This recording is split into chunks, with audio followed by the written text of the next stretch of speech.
Quick as a cricky. Quick as a cricky. Here we go. Welcome back to the Elk Lodge podcast, everybody. I'm Christine. This is Paul. You already know all that. You also know that this show is brought to you by Hexa Coffee. We love them. You love them. Do you hear yourself? Yeah. Oh, I don't hear myself. Well, then we better stop. That's why.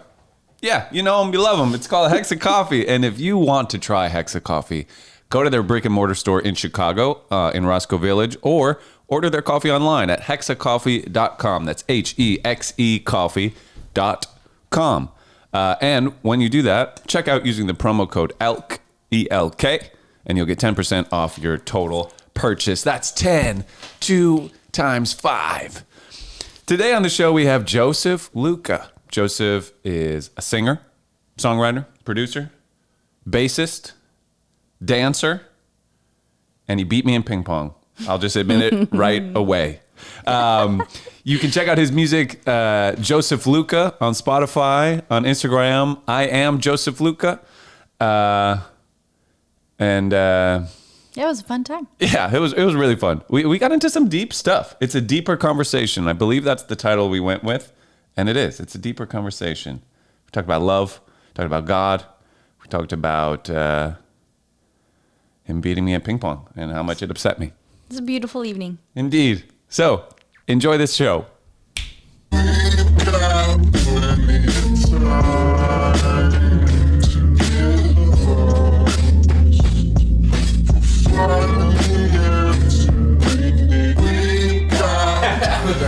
That's okay. That's good. That seat? That gets you through it. Oh. So, let me just double check. Oh, because you have the framing and Red everything. dot. Yeah, I mean, you could sit over there. It would be...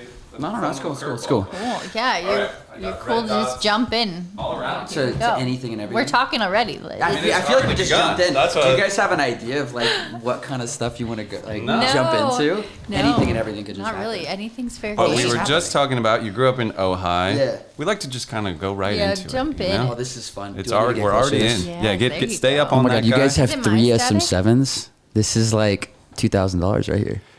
Well, I think they're each like 400, I think. Oh, so yeah, okay. So 12. this is 1200. I'm a little off. Yeah, okay. But I have 12 more over. No, I'm just kidding. That'd be crazy. Yeah, Paul really I kinda invested in splurged our for this, podcast, yeah. which was cool. Like, all I had to do was say yes. I love was it. Cool. So what was the origin? Like why you were like I just want to jump I into always this. wanted to do one.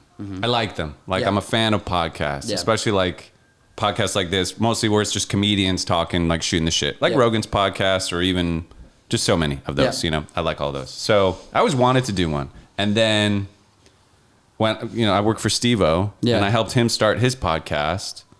And I just sort of saw it go from 0 to a full podcast that's being released weekly. Yeah.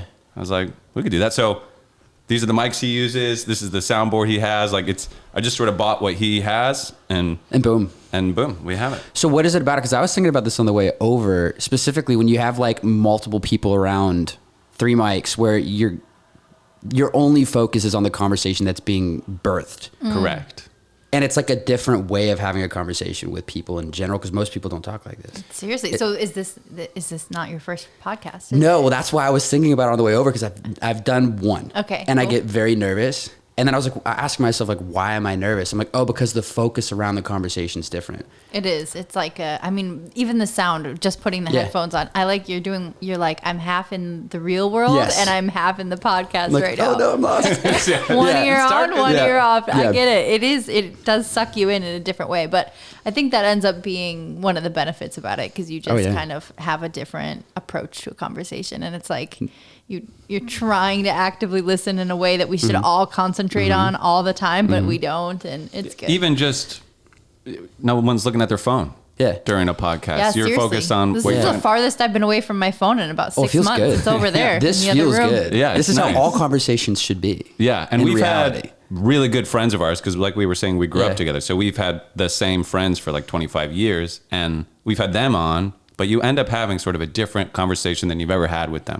Ironically, though, we have had this one conversation before. This has happened before. We've talked about Oh, damn it. I was hoping this would be the first time. We have mentioned this, though. So We've broached this topic. So yeah, Ojai. I want to get back to Ojai. Oh, I've what got a was lot- it yeah, I've like got a lot to to grow say. up So, there? yeah, I know were it's you like born I there? know very little Not of born there. Ojai.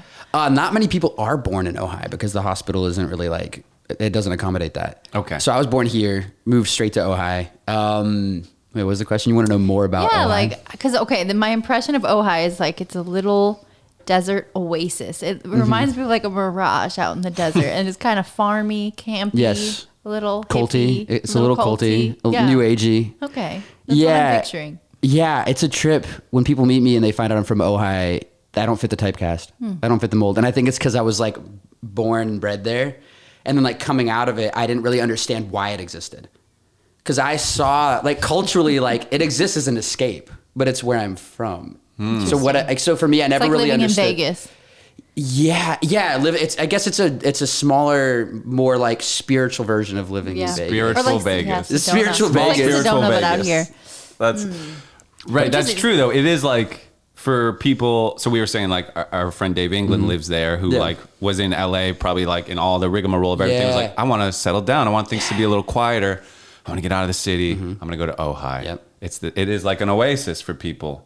But yeah, being from there, Yeah. it's something probably to escape from. It's the opposite. Yeah. I wanted noise. I was like, give me noise, give Right. me Seriously. chaos, give me everything. Well- it was time is different there. What was it like? You wanted restaurants or concerts or like what were you craving so much at the this time? is where I don't want to like go in on Ojai because I definitely have my like thoughts. I wanted culture. Yeah. And that's kind of one of those things that's interesting about Ojai because it's in such close proximity to Los Angeles that it like people there believe there's a lot of culture. They're like, we're so close to LA, like we are LA, or like, but they never leave, they never go, they never immerse themselves. And this isn't a criticism of anybody, but there is that for me. There was that air of like growing up here. I'm like, we can't have the answers to the world's problems without. Like, and that's a very Ojai thing. It's like, let's go out and do ayahuasca or like do psychedelics and then like heal the world, but never leave Ojai. I'm like, guys, go visit the world, go see what's going on in the world, and then reapply your thinking to like what reality actually So is. it's a bubble.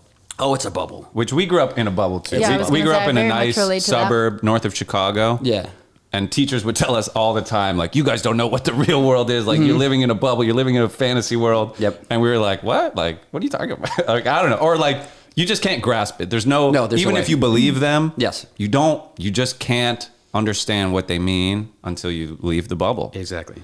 And so, So your first ticket out of Ojai, where'd you go? What'd you do with yourself? I went to recording school. Where'd you do that? Los Angeles Recording School right in Hollywood. And then I went to Cal Arts, Cool. art school for 2 years. And then boom, just been here ever since. what were you studying in Cal Arts? So there's a program called Musical Arts, and it was pretty much just whatever different program you wanted to jump into per semester, you could just switch focus. Oh, cool. It was kind of like a non-major, like how do I say this? Like it was like a non-specific major. So if Yeah. I wanted to study like North Indian classical music for a semester, I could. Nice. But then by the time you leave, you're like kind of a jack of all trades, but on the same token, you're not a master of anything that you went there for. So I like left. hummingbird studies, you know, you just kind of flutter in and out. Which is very cool. Yeah, I like I think that is cool. And especially for someone like you, I don't know you that well, candidly. Yeah. So Feels like I know you very well. I know. Yeah. It does feel Yeah, like yeah. that. Social media gives that. Plus, like, does. I don't know, we're warm, open people. But so I Yes. met you really only 3-4 times. I mean, the ping pong tournaments. Yes. And then just anytime. And we played against each other, didn't we? We did. You beat me. Oh, I'm sorry. No, it's okay. It was sorry. well earned. I mean, I was out of my league. I could see And I it. fancy myself a good ping pong player. So Yeah, I it was going to say, it you didn't was- bring that up, huh? It did not feel That good. didn't come up when we were prepping for this conversation. Yeah, I was like, Joe, he's great. He plays bass really good. He's a dancer. He's a singer. yeah, he left beat me in that out. ping pong. Conveniently. But anyway, You just want to shame me on camera. yeah.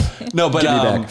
what was I saying? We don't know each other that well. We were talking Candidly. about. Oh, Yes. you're a charismatic guy. So for Thank you. something where you sort of are, like, whatever sort of engine your career is going to have, it'll probably be like you are like the artist, whether you're an actor or so. Like for I see. someone Okay. who's like that, where your anchor point will probably be like who you are. Yes. It's the only way it'll ever work. This jack of all trades thing is kind of great because Yes. that pillar is now like a lot stronger because it's surrounded by so much more skill. Ooh, I like where this conversation's going. I feel like, so for someone who's like, oh, like I just want to, I don't know, who's gonna not be like an in front of the camera or an artist or something. Yeah. Probably should focus on something, you know. But like your thing sort of is probably you anyway. So you having this more broader focus, Yeah. like it kind of all funnels into what I imagine. One form of expression. Yeah, sort of. I didn't mean to take that out. No, that's Yeah, okay. Yeah. I needed something because I kind of forgot where I No, was you were going going. That was exactly, beautiful. That was very well Well, and articulated. it But I think makes it makes sense sense. to, as an artist, give yourself exactly what you want, so you're thriving and follow whatever is inspiring you at the moment. Yeah. And yeah, I mean, stick I- with it for the semester, but Yeah. see where it goes. I guess what was sort of the goal or the dream going into recording school and stuff? Ooh, I didn't know. I didn't know until, I mean, I could say it now in hindsight. Like what I thought I was doing is in my earlier 20s was just trying to become a technician of sorts. I actually was trying to master specific things. And then I'd get close to what felt like some form of like, I'm doing this professionally and go, oh, this is where it ends. This isn't what it's all about. Whether it was like engineering or producing or playing bass or like singing or dancing, it was like, I got close enough to being decent at any of these things. And I was like, oh, I don't want to go further down this path. I thought I wanted to master one or other of these things. But ultimately it was like, there's something bigger here. There's Like- something, and then, oh, sorry, no. No, did you just feel like you were sort of crawling into a box, being like, oh, like I'll be a great engineer, but like the better, more engineering I get, the more I'm kind of stuck in this engineer box. Like I'm crawling deeper into it. More than that, I just recognized what makes anything great was resonance. And no matter how, you could be the most technically proficient at something and it could lack resonance. Like it could lack a sense of universal connection. It could lack a story. It could lack heart. It could lack many other things. And I just started seeing these parallels in all forms of like artistic expression where like, if you identify too strongly with being any one of these things, you might be missing out on the fact that it's like, say, singing, for instance. It's a great form of expression, but if you identify too strongly with being a singer, you might miss out on just living and realizing singing is a form of expression.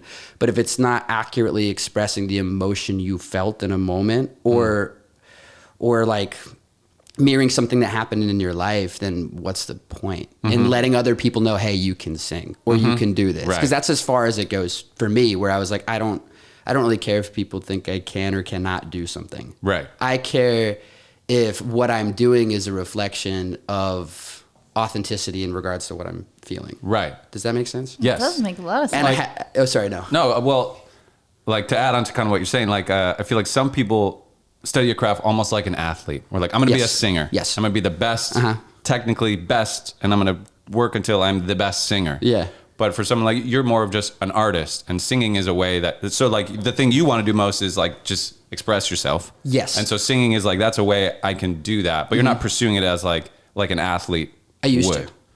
to. And it took a lot of humility, a lot of like failure to kind of ultimately come to that conclusion. Whereas like, it just doesn't matter how technically good you are at something. Cause like you can do that in the cringiest way. Like, and I mean that with so much love. Like, I actually don't mind being cringy. Like, I've learned so much from failure, from being cringy, from having those moments where other people are like, Joe, what are you doing? Like, oh my God, like we're actually going to distance ourselves from you for a little bit of time. And then, but what am I trying to say? I'm trying to say that in those moments, I actually learned more about what I was actually trying to do and didn't accomplish than if I had kind of gotten it right. Yeah, makes sense. So I like pursue failure. I'm like, I want to find that. It's brave of you. I think it's the right way And to wise, go. though. Yeah. Yeah, you don't. Quite wise. It's like the negativity bias. You just learn more from things that harm you than you Yes. do from the things that give you joy. And I just find it more relatable. Protective. Yeah. Like I love this idea of a character who's so willing to fail to learn to ultimately become like I guess I'm describing the hero's journey, but like ultimately become a badass in a moment. And not only do you get to see them be that, but you get to remember all of the funny, ridiculous, absurd things they did. I mean, it's Luke Skywalker. Not to make this about Star Wars, but like, you know, you watch him like swing and then literally miss at furniture coming at him from different directions, like in the second movie. I'm a huge Star Wars nerd, by the way. So Star Wars is good. it's so good. But yeah, I mean, I think I think there's a few people who agree with you out there. yeah, you're not alone. George Lucas would agree. Yeah. Well, I was he just suggesting. yes, I was just correct. suggesting. Sorry. He's probably The way you said it sounded like there was more to go. Like, no. he's my neighbor or something like that. But yeah, I think the reason the hero's journey is probably so relatable because it resonates with us because it's like, I mean, I guess it's hard to put my finger on what is the thing. You were using the term resonance, heart, yes, sort of soul. Sometimes music just doesn't have soul. Sometimes it does. And like a metal song can have soul. And you're like, oh, dude, I feel oh my this God, one. so much. I feel this one. Yeah. But some shit is like, you're like, I don't know really why I don't like it. It's just not there. I'm just not. I think that's the qualm with like what ends up getting on the radio. It's like it's so Soulless. well packaged and just meant to be consumed by the masses that it starts to feel like we were talking about that with the new Black Keys album recently. It's like kind of the same, and it's a good formula. And They nailed it. Okay, got it. It's like the same as always. It's great, you know. But I don't know. It just feels. It meant so much to me when I learned who the Black Keys were. I don't know, 10, 15 years ago, and it felt so authentic. But hearing it now, I'm like, it didn't feel like they evolved at all. It felt safe. Or pushed themselves at all. It felt very safe. And I heard it again today. It's like a catchy jingle. Wild Child, I think, is the new single they're pushing out right now, or have been. But I don't know. It just didn't hit for me. But yeah, it's almost like we want you know, like, show yourself a little more, you know, like, okay, you found a formula that works and now you're trying to recreate it. I'd rather see you shake it up, try something new, but maybe even fail. But then the problem is that failure means like way less millions of dollars for the Black Keys. Well, you know, I understand, but I don't fault them for and it, but I everybody agree. attached. Yeah, sure. And all the everybody business, attached. all the enterprises attached to it. But I did have the same reaction when we heard it. We were like, I mean, it's fine. It's good. I'm not wowed. You know, like when Brothers came out. You like the Black Keys? I like them. I like them in a way that I know they're big, and every now and then I hear them, and I'm like, that's cool. When they put out their album called Brothers, it was fucking amazing. Because it was like, oh shit, they leveled up. Through. Like they made it to the other side, and they're like, but they did it really well. Was that their album with all the big hits? Probably. That makes sense. All the that like big ones. That's what made them really big. You know what's one thing I like to do? I like to personify art. Like, what is the art trying to do as if it was a person with intention? And that's where I kind of recognize whether or not there is or is not soul. And it's like when you hear, like what I hear you guys describing is like, you listen to this music and you know it's trying to replicate something that worked prior. That's its intention. So then you kind of understand, oh, this has to do with money or the attachment to it or all these other things. And that's what you as a consumer are actually consuming. Their need to be validated in their form of recreating something that had previously existed. Yes. It's not what we want. No, it's not. And then think about it this way. If you're personifying art, and it's like you do imagine it as a person. It's like if that's what you're doing, it's kind of like death. You're just like trying to bring something back to life that already ended. True. It's like it's not, and so it's like we're tasting that as consumers. We're like, what? It's not. And this doesn't have life to it. You sound a little enlightened. You better look out. No. I think about this stuff all the time, but I guess what I'm preaching non-attachment. Like that's good. In all these things, I think about this in art a lot. I actually hear this in your work with That Kid Is You. I love everything you do. Thanks, dude. I remember the first time what was the first song you put out? Probably Watcha Que No Ve, where like I'm doing like a falsetto rap thing. There's just something that's so infectious. There was like the second I saw the way you were moving on the camera, I like couldn't keep my eyes off it. I couldn't quite make sense of it right away. I hope you take all of this positively. I am. But it was also so infectious. I still haven't figured it out. Are you serious? Because that's awesome. No, I know. It's like you turn on in a different way. I hear it in my head right now. I don't know if I should do it. I'm not going to do an impression of it or anything. But like it was so like I can't quite place it and I want more. And then every single time I saw you guys show up, it was like different versions of that same infectious thing, but it wasn't replicating itself. It was like there's an energy you guys have. Thank you. Am I saying this proper? Like you guys, like it's a duo. Sure, it's me and JC. Okay. Yep. Yeah. So I was drawn to everything you were doing. I remember I showed my sweet mate right away, and I was like, "What is it about it?" And she was like, "I don't know, but I get it." And then she followed you right away. And it was like a cool thing. So you're definitely onto something really special. Thanks. When it really starts resonating, as I'm certain it will.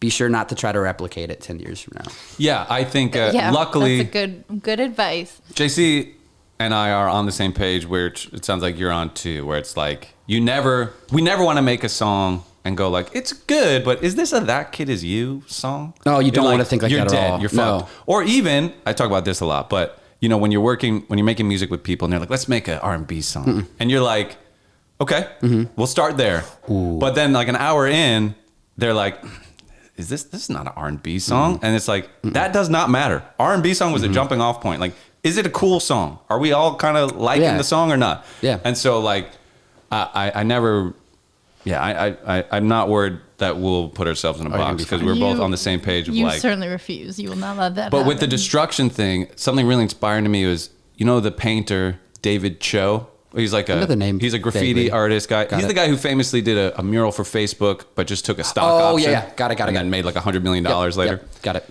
But he'll post an Instagram video of making a painting. So he'll draw this really beautiful thing, and you're like, wow. And then he'll just go, whoop. And then he'll spray paint this cool thing. You're like, wow. And then he'll just go, wow. And then and by the time it's done, there's little glimpses of that stuff he did, but he made something amazing and just destroyed it. Like no regard for it. Nothing is sacred about anything he's done. And so I try to make music that way, where it's like, Oh, that's totally it. You're making a thing, and it's like, what does it sound like if we mute the one track we think we need? Yeah. Like what track do we think like you can't mute? Like, mute that track. Yeah. Now what do you got? You know, it's like, I like doing that. So I like when you said sort of like destroy, or I don't know if you said exactly destroy, but We're talking about like the personification of art. Yeah, and like death, like let it die. It's it's like exactly. Death was what death was the word I used. Let it die, let it be reborn. You know, and you have to sort of.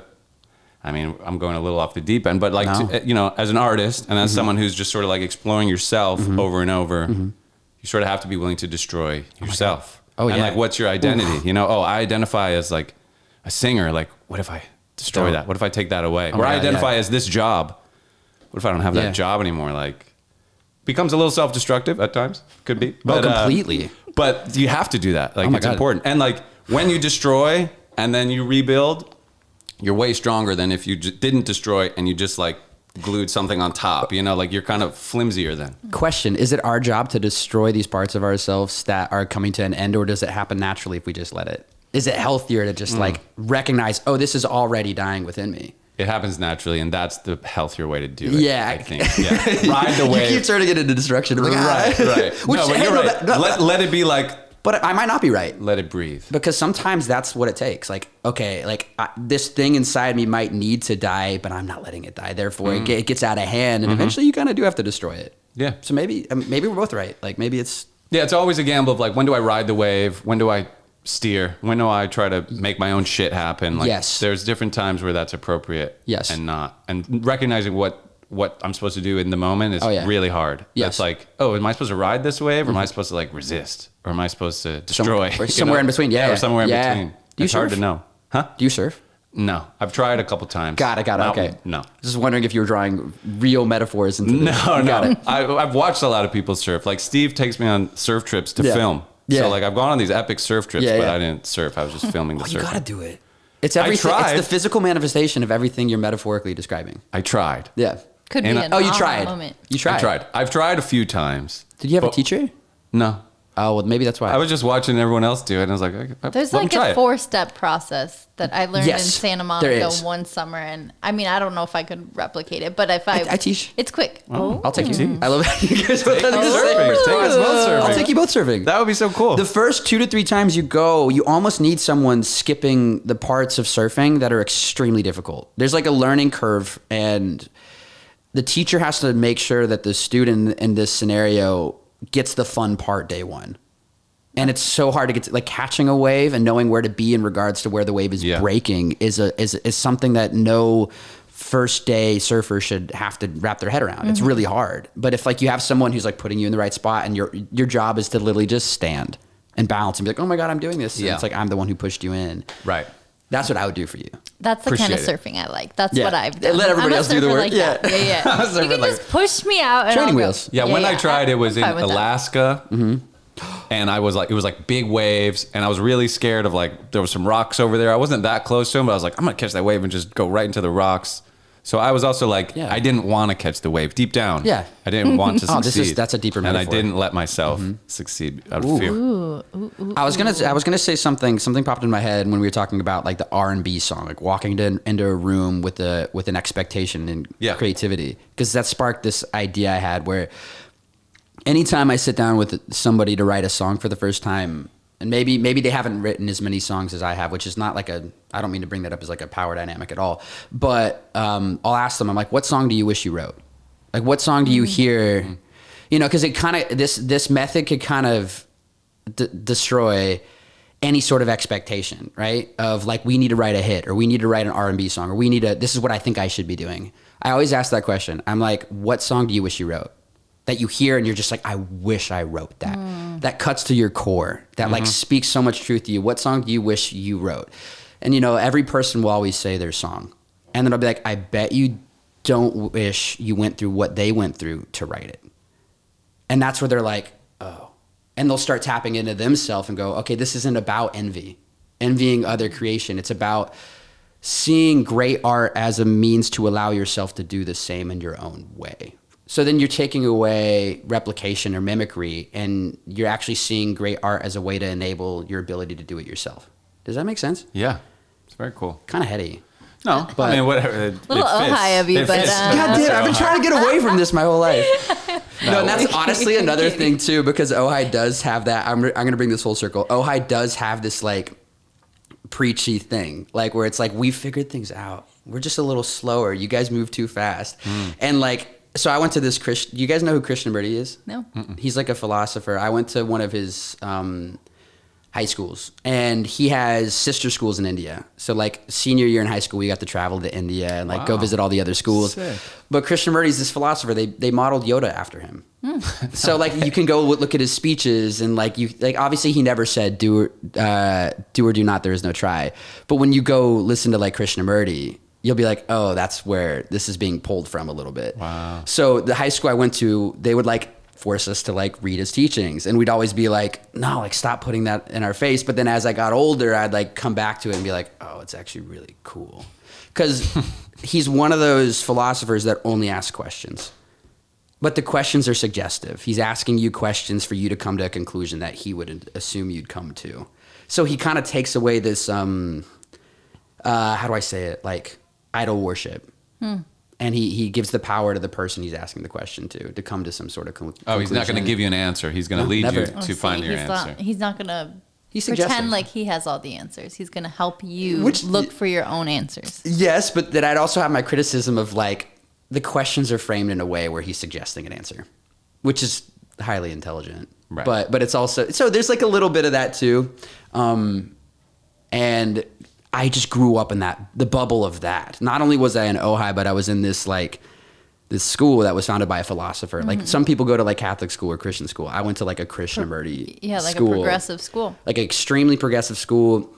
We had class in the grass. Like we'd literally like sit in a circle and we'd read books out loud. And the craziest thing is the school was so small that if there was like a problem between like two students, there was only 50 kids in the whole high school. So if like one kid had an issue with another kid, the whole school would know about it. And in like what we'd call morning meetings before like our first break, it would be addressed with a talking stick. Oh like Billy, like what was your issue with like what this person said? And they'd trade off and like we'd actually like hash it out in front of everybody, which is like cool on one hand, but also like very exposing on the other. Yeah, it's not. Yeah, I don't know many a other place people. to be kind of the private type. No. No, we knew everything. Yeah. It's like, Billy, your parents got divorced. Let's talk about it. We're going to talk about that. Oh, your mom has 2 boyfriends now. We're going to need to address that. Kevin, dad's a drinker. You want to talk about that? Yeah, it's amazing. Is there, I mean, what's interesting to me about these types of philosophers, woo, even like, hippie shit. Yeah. At the heart of it, there's nice things, but then it sort of gets commoditized into like, Yes. and it becomes people's identity. Yes. And in like a very, like if your Instagram is like inspirational quotes and pictures of you like, Yep, I understand. with like ripped, meditating on the beach or something, it's like, you're probably like, that's not Zen. You No. know, like to be like, this is No. my identity. I am this person. It's like not Zen. I'm the Zen one. Anyone saying that is Zen one, that's not Zen. The ones that aren't on these mediums or platforms to begin with are probably the Zen ones. We'll Right, never yeah, see them. the most We'll Zen never is see Zen. them. That's where I'd We're put not my going to money. see them. Yeah, We're we just not don't going to know see them. them. But that doesn't mean like Zen teaching or Buddhism or yoga or these different things aren't valuable. Not at all. I mean, they are, yeah. Yeah, exactly. I didn't mean to frame it that way. That's a bunch of They're shit. totally It's crack valuable. shit. No, they are.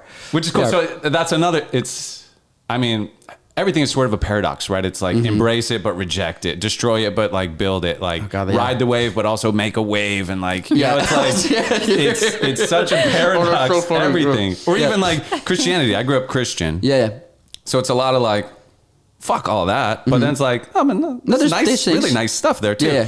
And it's just a paradox. You grew up Christian. Grew up Christian. I didn't grow up anything. It was crazy. My mom was like, just come to whatever conclusion you want to come to. That's cool. And then ultimately, I'm a pantheist. That's the one thing I'd label myself, which is like, I try to find the common threads that tie all religions together. Like if one religion is saying this through its scripture and another religion is saying something that parallels that, but with different wording and through like different the golden cultural rule lens. Essentially exists in almost every religion. Yes. And so if these two cultures that haven't talked to each other or like hadn't communicated about the conclusions they're coming to came to similar conclusions, I could accept that as evidence of the divine. Sure. Oh, evidence. You know what I mean? Because it's like if this human is channeling something bigger than themselves and this is what they wrote, and this human is doing the same thing, then what they're channeling is cool. Like to me, I'm like more interested in that. Like what is the thing? Yeah. So I seek it out and like I'm not here to determine what God is or what the answer is, but I love to see different people's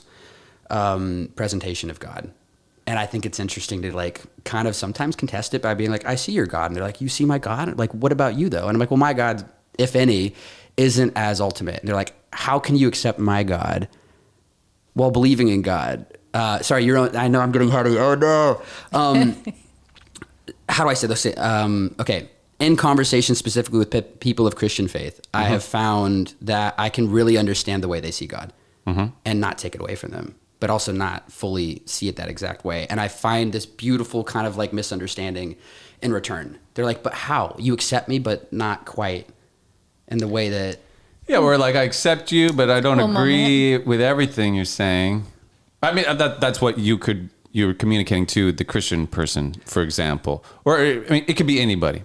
But they're saying, this is my God, and you're saying, I get it, and I see what you mean by that God, and I understand that God, but like, I'm not fully on board with what you believe, but I do get it. Actually, the thing is, I am. You That's are on what board. trips people out. I'm like, I simply believe that God presents itself in whatever form we could understand in the moment. Okay. So it's like, if that's how you see God, yeah, totally. Like, so, I have no, like, but then again, if you use that to be a bigot or like, to like push some other ideas that like don't align with my belief, I don't agree with that. And I'll question them on that, specifically in the realm of sexuality. That's something where I oftentimes disagree with the Christian ideology. Yeah. And I'm like, okay, yeah, I mean, that's a whole other conversation. I don't know if I... Sure. We well, could go I mean, there, but... yeah, of course. And, well, like... Yeah, what's her face from Full House? Not having a great week. What happened? I forget which girl it was. I don't even know. It's a long time ago. Full House. Mary Full Kate. House. No, it Ashley. wasn't one of the Olsons. It Jodie was Sweetin. one of the other girls, the oldest one. Did she say something homophobic? She did. Yeah, she said something about like believing in traditional marriage, and she left. I think the Hallmark Channel because they decided to make a movie about gay couples. So she didn't want to be affiliated with Hallmark anymore. She wasn't even a part of the project. I'm not clear about that. Okay, yeah, because that'd be intense. Like, I don't even think it didn't sound like it. It didn't sound like she was. I think she just like decided to leave the network was my impression. But I've only kind of skimmed the surface of this on social media. I haven't probed, but yeah. Probe. Anyways, We should probe. She's certainly getting some flack for sure. Yeah. Like, yeah, I don't know. It's hard to grasp like giving a fuck if gay people get married. If it doesn't affect you at all. Should actively. That's not enough though. We should all care that everybody has the right to completely love who they want and marry who they want. There's no, I have like zero tolerance for that kind of stuff. I completely agree. It's so it's just hard unnecessary. to even grasp. That's the problem I have with all religion in general. It's just this idea of superiority and like how we need, especially in Christian faith, like save me. Like I don't want to be saved by an ideology faith that I'm already happy without. Yeah. And maybe I think my life would be richer if I had faith in a God. And I think that what you said is beautiful. It would be nice, but I don't have that faith. That's not what it looks like for me. And I super resent seeing so much of it dictate the politics of this country and like the social fabric of this country. And I'm scared of like the extremism that comes from religion. And you just see these horrible, horrible moments in our country, like Charlotte. I think it was like just these terrible moments. And I don't know. It's nice every once in a while to think of the prettier, gentler side and like the thread that does share, you know, the commonalities. And well, the funny thing, like we were saying, it's a paradox or I don't know, dichotomy. Like there's a lot of beauty in Christianity too. You know, like love each other. You know, like there's such nice things. It gets bastardized or like taken and like warped and distorted. Oh. Yeah, it's hard for me to see in really the weird, beauty. sometimes hateful ways. But like, and same thing happens with like any ideology, like woo or whatever. Any of these things, it's like I mean, it can be. It's extremism. Yeah. I don't think all Christians are bad people, or that I don't think that. Yeah. I just the extremism we're seeing is really truly terrifying, and I don't want to see people like Babbitt or whatever the hell her name is in Denver. I don't want people like her popping up. And I had a thought around this recently where the extremism is almost becomes territorial, and that's where it's like if you threaten somebody's ideology who revolves their whole identity is attached to the ideology, right? And maybe previously in their life it wasn't. Like a lot of people that like didn't have God and then they found God or they found Jesus. Ooh, I'm going to see if I can make sense of this.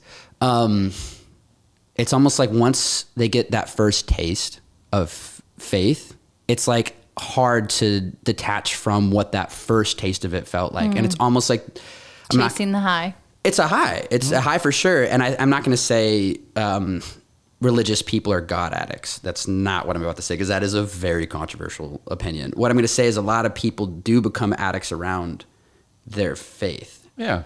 And the feeling, the comfort. Well, it's almost like rather than having too, faith so in what God God could be, which is like ever morphing and ever changing and all these things, they become attached to their first taste of God. And it's like they can't let it expand. I mean, my idea of God is expansion. Like the universe is constantly expanding at an infinite rate. Why can't we just think about it that way? Or like mycelium, which is like mushrooms, the way they like expand your brain. I don't know if you guys do psychedelics and stuff like that. But nature does it. The universe does it. To me, that's enough evidence. Expansion. Yeah, I just think that God should represent expansion. And the second God doesn't, the second God represents, this is what I believe in, there's no other truth that could change that. It's like that's the exact opposite representation. That restriction. Right, that's not God. So finite. That's your I would argue that that's your attachment to your first taste of what you thought God was. And you're actually like... Or what you've been told that God is. Yes, like, through indoctrination. Yeah. Yes, and I think that's where we get wrong. I think that's where we get religion so wrong. And that's where I'm like, I'd rather be a person willing to bridge the gap between like very religious people and maybe like atheist people. Why did I say it like that? I don't know. It doesn't matter. I'd rather be someone willing to have the conversation between coming to an understanding than on either extreme. I agree. That's kind of where I exist on it. Well, I mean, the truth of it too is we don't know. So anyone saying they know is wrong just by that fact of you said I'm right. Maybe, I mean, just maybe the Christian God, maybe that's exactly correct. Doubt it. Maybe. Highly unlikely, but it's not impossible. And if it was, and I die, and that's how it goes, I'll be like, cool. Like, okay, great. whoa, this revealed itself. Beautiful. Yeah, exactly. I don't have to live the rest of my life believing exactly that's what it is. So even people who say what I like, say things I agree with, if they are saying that this is the correct truth, then I'm like, I believe what you believe, but I don't believe it's for sure factual, you know? Like that makes life uninteresting if we have ultimate truth. Yeah. But what's one thing we were talking about is like when people sort of are saved by Christianity, which happens. Some people are just like lost. They really need they need something. They do. And I would never want to take that away from them. And and they go to church every Sunday and they love it. They don't hate gay people. Their church isn't saying like stop the gays. Most churches are not saying stop. But there's a lot of people that love gay people that still don't want equal rights for them. There are that which is I would argue is not love.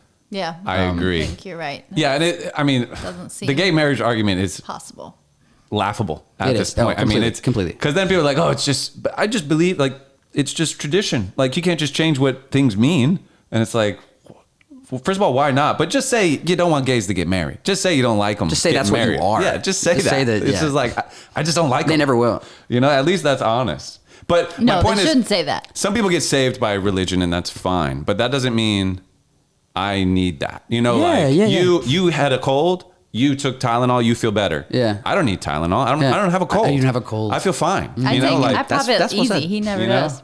Like I mean, I need other things and I need nourishment but like just because you were sick and Tylenol helped you, like doesn't mean everyone's sick that same way. Yeah. And doesn't need the same medicine that helped you. Ooh, I don't know why there's a story I want to tell. And it kind of revolves around this, like seeking consciousness and humanity, or just people in general.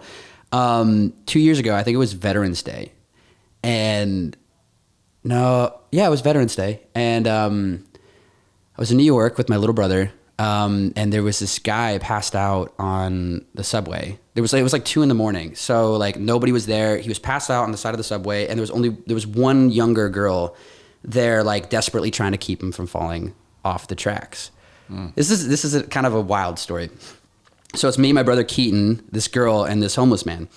And the second we had come down the stairs, she like called to us and was like, "Hey, can you please come help me? Can you please come help me?" Like he's really, I don't know if he's drunk or if he's on something. He was slurring his words. He couldn't speak. But she was like, if we don't take care of him, and I don't know how the NYPD handles this, but she was saying that the police would come in and like take him out of the subway system and put him out in the cold, or like put him somewhere that was like even more unsafe. So she had this plan to sober him up, like get a sandwich, pull him away from the tracks, and like keep an eye on him for like 30 to 45 minutes. And I was like, that's really sweet. But as we walked down, she goes, "Can you guys keep an eye on him while I go grab some food?" And my brother and I looked at each other, like, yeah, sure, totally. Like, that's fine. We pulled him away from the tracks, put him up against this pillar. And my brother's the sweetest kid in the world. We're both just trying to like connect with him on a human level, be like, "Hey, like, how's your evening going?" And like, he would look up at us and just like, it just wouldn't be speaking any language at all. It'd just be like, yeah, noises. This is where the story gets kind of wild. We're there for like 10 minutes trying to figure out how to communicate to him. And I had asked him a few questions. I was like, "Hey, do you have any family we could call or reach out to?" The man was probably in his 70s.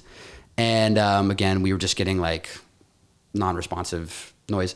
Why am I saying it like that? That sounds so wrong. It's okay. Like, I just can't find the words. You're telling a story. We get it. That doesn't sound offensive, does it? No. I mean, okay, fine. Sounds okay. like a guy having a real tough He was having time. a tough time. and hard to talk to. Well, this is where the story gets really cool. So I don't know why he was dressed really cool. That was the strangest thing. He had this black and gold bomber jacket, and it had like war memorabilia on it. That's a trippy word to say too. So something connected in my head where I was like, music, the power of music. It like became this like cheesy moment in my head, and I looked at my brother and I was like, "Please, just like don't think I'm so strange for doing this." He goes, "What are you about to do?" And I was like, I turned to the guy and I was like, "Do you like Motown?" I just like threw a crazy question his way, and he lit up, like literally just lit up, like consciously became extremely present. And he said the word Motown. He's like, "Motown?" And I was like, okay, we got a word. Whoa, we got a word so out cool. of him. And so I'm like looking at him, and I looked at my brother Keaton and I was like, okay, I'm a crazy person, but we're just going to try this. So I just started like snapping my fingers, right? And I was like, I thought about like Marvin Gaye, right? So I was like, "Bet you wonder how I knew about your plans to make me blue." And he literally jumped in perfectly in time and sang the next line. It was like, "Somebody got that you knew before." Oh my Perfect. gosh. Wow. Sang it perfectly in key. And we sang the whole song. We got to the end of the chorus and everything. And we were trading lines and everything. The girl comes back with the sandwich, and I'm singing Marvin Gaye with this guy. And like, it was like a life-changing experience for me, because I was like, okay, this is believing no one is too far gone. And when we see people and just try to like look at their story or see how they got there, or speak to something that they might recognize, you might pull something out where they're like, "I'm actually here." And I just think that more people should have faith in people than something beyond them, because like that, to me, I was like, okay, God's in him. It's like I didn't need to turn to something bigger than me. I was like, I believed it was in him, and I saw it in him, and he snapped into reality. It's so beautiful. And I was like, that's kind of my thing, where I think a lot of religion gets things wrong. It's like, turn to that. And I'm like, no, if we just saw it in each other, even like beyond the worst in each other. We're in the natural world for, Yes. you know. God, I'm so Ojai. I try not to be. I try not to be, but I am. That was so nice. It's like literally the scene from Coco where she finally it's like comes Coco. back to life and she's like so far. Have you seen Coco? No. Is that the Pixar movie? Oh, Yeah. It's good, isn't You it? gotta So see good. Coco. Okay, I need to see Coco. It's Okay. so good. no and matter how many times Well, I don't see it, spoil I it know. now, I'm sorry. actually. I'm going to stop talking about But that. there's sort of a Power of Music theme. Oh, that's throughout it. real. And but yeah, It I mean, gets you. It have you gets seen you the every videos where it'll be time. like an old Oh, yeah. man who's like, this guy hasn't like talked or like, and then Crying my they eyes give out. him headphones Yep. of like the music And that he was sings it popular when he back. was a kid, and he's like, oh, and he's like, I mean, he goes from like sort of this to like, hey, like it even like snaps him in. A similar thing happened with my grandfather. We went to visit him like on his deathbed, and Paul was so sweet and started asking him about like the music he used to listen to and stuff, and he started playing him all these old songs that he probably hadn't heard in decades, and like he got emotional and cried over You did? one. No, my grandfather did. Who Aw. was like, you know, just really not in good shape, and just to be so transported while in such physical discomfort and pain, like it's really a powerful thing. Music's Yeah, the immediate that's cool. communicator. That's how I feel it. I mean, art in general, yes, but Yeah. music has this way of just like snapping you into a feeling and everything. There's Oh my gosh. something so special about music I can't even quite figure out or put my finger on, but it's so powerful. I mean, it's even what's fascinating too about music is that it's like scientific, it's mathematical. Oh, yeah. Like harmony. Oh, completely. Or like, and it's like Completely. you can see it on a graph. Like, Don't that's tell me gonna that. I'm harmonize. gonna- See, this applies to the Black Keys conversation, but keep going. Well, I'm just saying, like, it's just fascinating that how sound is so scientific. Like harmony, you could see two waveforms, and Yeah. you could tell me if they're going to harmonize or not. Yep. And dissonance is going to not feel right. Emotional and numbers. Harmony is going to feel right, and the third's going to feel this, and Yeah. the fifth will feel this. Yeah. Like it's versus like a painting. You know, there's no actual quantitative like harmony in a painting. But you can measure harmony in music. You know, it's more measurable. I think the parallel would be the color palette and how colors. But what if it's just black? I mean, or it's like a gray painting. It can still be very moving. Yes. Oh, I see what you're saying.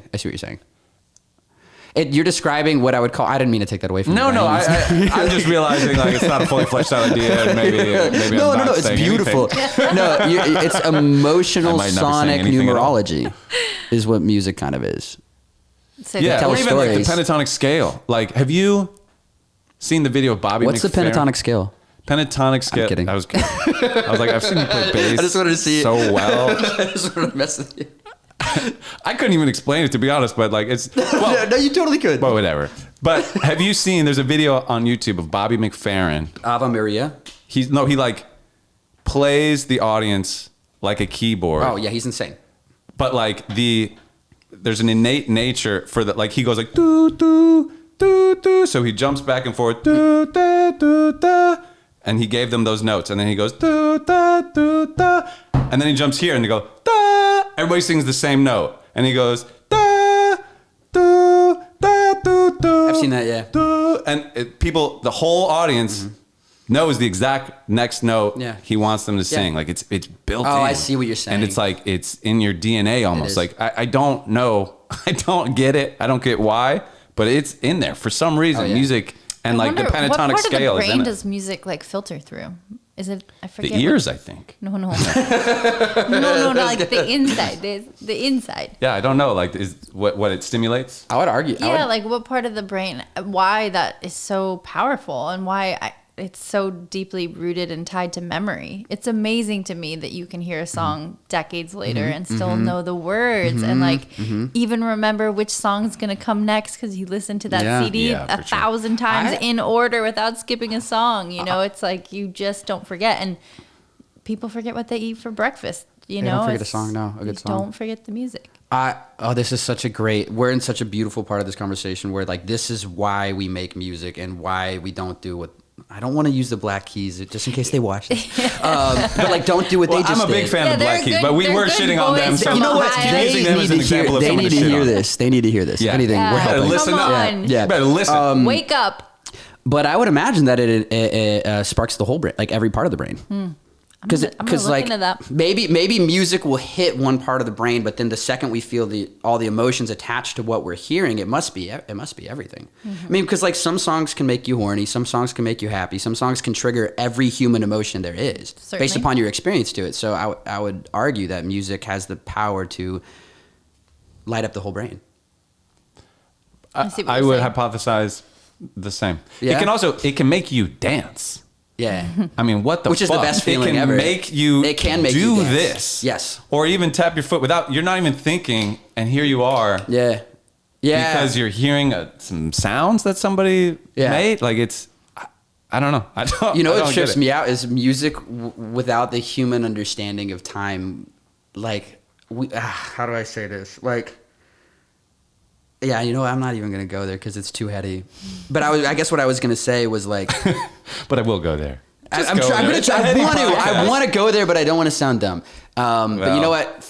I'm gonna get rid of my fear of failure here There you and go, just go that's for it right. and fail flat on my face. The idea that like, without the future and the past and everything that happens in between, music can't be documented. Like that trips me out on a micro level. Like why animals wouldn't necessarily understand music, although birds and dolphins Yeah. do. Whales. They move to sing. it. Yeah. Yeah, dogs don't, do they? They respond to sound. They respond Yeah. to music. But I don't mean, think they perceive it in the box of Like- the beginning of the song and the end of the song, or the end of a bar, the beginning of a bar and the end of a yeah. bar. But you're still experiencing it over time. I mean, like what you're saying, it's like recorded to time. Yes, it's so trippy. Like, it's where's so a book? weird. It's one book. It's here. Yes. This is the book. It's now. It's It's a whole book right there. But the song is never now because it needs. That's what I'm saying. Time. That's what to trips me even out about be. music. That's what trips That me is out about interesting. writing music too. When I feel very tapped into an emotion, whether it's like gut wrenchingly heartbreaking or like exuberantly celebratory, it's like when the emotion is driving the documentation of like where each note goes to the next note, then describing the story that you experienced. Maybe it was a 6-month relationship, but you're perfectly documenting like the feeling in a 3-minute song. It's just so potent. The power of creation in music is so potent. And I think that's why it's so like enlightening when like something moves you, because it really does have that much value. Like I remember I went through a 4.5-year relationship with my previous girlfriend, and I didn't write a song about the breakup until a year later. And we're totally on good terms now. There was a period where like we weren't, and she was writing a lot of songs about me, and it was really hard. It was like really hard to watch that. And not necessarily like I was watching it, because you know on social media you don't want to like be too tapped into show that. that you but when care. your friends are watching it and your friends tell you about it, and then you through the grapevine eventually hear the song and you hear their depiction of what went down, and you're just like, ow, ow, ow, ow, ow. Okay, you feel a need to respond, you feel a need to whatever. But then I'm like, I'm not Taylor Swift. I'm not I'm any about of to these clap people. I don't on need this. a talking And I'm stick. not- I don't need a Yeah, talking stick. So I should call my album. But you know, you watch it over and over again, and finally, like a year went by where I was like, okay, if there was a song I could write in response to all of this, what would it be? I don't have time to respond to the 10 songs that could hypothetically be about me, but if there was one response I could give, and then the second that challenge presented itself to me, I was like, okay, this isn't a clapback. It's not a clapback, but it is a response. And I spent a year watching this. And I was like, what would it look like if I wrote a song with love as a response, even though I'm in pain? And that was like, ooh, okay. And so the song wrote itself in like literally 3.5 minutes. It wrote itself in the time the song was, if that makes sense. So wait, did you pick up a pen and just let it come out? No, I never Or no, do. What do you do? I probably look like Professor Xavier when he puts like headphones on and just like tunes out. Like I literally just will like, I don't write lyrics down, which is weird. Like I feel if I'm really connected to what I'm expressing, I never forget it. Like I just won't forget the words. Oh. And if That's powerful. My brain does not work like Yeah, that mine at and all. if the words are forgettable, then they were meant to be forgotten. It's kind of like it to me. I powerful. see it as a representation that I wasn't in tune with the emotion of what I was trying to say. Because you shouldn't forget it if it's just the truth. Yeah, if it's as brain Prolific. enlightening, Yeah. if that's the way to put it, mind enlightening or whatever, then I find that that's the purest way I create. If I'm being true to the feeling, it hopefully will be received the same way by a consumer. So then you just, okay, so you think of this thing and you can't stop singing it, you're performing it in your mind like immediately. Then what? I mean, how do you get it out of your brain? And because you make music, you make a lot of music. So what's the How long does it live there process? before you start producing it? Oh, that's a great question. So for this instance, I was butt naked in my bath and had my phone next to me. That's a very fruitful place, the bath and the shower. I love mean, there's baths. something so like disarming about the warmth It's of vulnerable. the shower. Oh, You just it's a good spot. Showers don't quite hit the mark for me in regards to in regards to getting clean, they do. But Yeah. in regards to like the spiritual experience of like I am The bath. in a warm blanket of We're big bath water. people. Yeah, I love you baths. don't I have love to the tell bath. us You twice. get it, We you get are it. we I took are a here bath with you. earlier Safe. today. I took For a the bath. sake of just being comfortable, right? Yeah. Yeah. Yeah. Just like get a sweat. So in this instance, I was butt naked in the bath, and until I get the hook, I won't document it. Until I get to the end of a chorus, until I get to the point of the song of the thing that's trying to be expressed, I won't document it. And usually when I write songs, I never write the second verse in the initial stage of writing a song. So you got a verse, you got a chorus. You're like, that's a hook. That's good. Yes, I can elaborate in hindsight. I'll start producing. And then you just kind of leave 8 bars for verse 2, or does it kind of happen as you're recording? That's okay. So this is really fun. So I don't personify. Remember how we were talking about like personifying art and songwriting? I don't personify things I'm creating until I know what the hook is, and then I go, okay, now I have a relationship to this thing that I created. What does it want from me? Not how can I control this further? Because like the only thing I can control is the initial channeling of like something's coming to me. To try to like maybe say like take 2 days off and then revisit it and then like channel the same thing again, like that same source is really hard. So then I kind of like try to have a relationship to the thing that I created, and so maybe it'll be 4 bars, maybe it'll be 8 bars, but you can feel that a piece of art needs something from you rather than like you doing it when you personify it. Sure. If that makes sense. Yeah. I think a lot of times music that's a moment where you're not making it happen. You're just letting it happen. Yes. And you sort of get better at like, there it is. Like, oh, put it right there. Yeah. Oh, that's nice. Yeah, Like, exactly. You let it happen, Yes. but like the skill and of like producers and like producers I've worked with, like really what they're doing, they're just letting everything happen. Yep. And their skill is just like, look at that. Well, like they kind of guide it. Yeah, you're kind of hinting that the need to control suggests a lack of confidence in the creative process. Yeah. And the best people I've ever worked with have always let go of control and let their skill and craftsmanship show up, but then be like, what does it want from us? It really is like speaking to something bigger than you. The control is Way fear. to look at it. Yeah. Like trying to The control, control it is fear. is fear. It's totally fear. Yeah. I was just thinking of how many times I've wanted to retrack vocals and I didn't like them, and then sometimes that works successfully, and I'm like, okay, yes, that's a relief. It sounds better. Yeah. Whatever, move on. But I think more times it's the opposite, where I'm like, you can't tap back into that source. You can't just be in that like same intense spot. But I don't know. So like you redo it, but then you actually like the original one better? Yeah, or I something? redo it, and then I'm like, oh, but it doesn't have the same. It might sound better technically to me, and Yeah, I might but be I less see what you're saying. self-conscious about it But it's for not the whatever same. reason Yeah. because I didn't use the wrong tense in the sentence. Yeah, But, yeah. I messed something up Yeah. that I corrected, but then it doesn't feel the same warmth. Like or the thing same- that was there that you did like is now gone. Yeah. You fixed Yeah. the things you don't like, but the part So you hard. liked is kind of gone now. Yeah. It's I tough. mean, yeah, I've certainly experienced that a lot, but it Yeah. makes sense because you are in this like such intense spot. But I guess you should also kind of be able to hold on to it. Like when I think about, I don't know, I was trying to you're think right, of you're what right. my song what song do I wish I wrote would probably be like Maps or probably Oh, like that's so early good. Yeah. Oh my God, that song's incredible.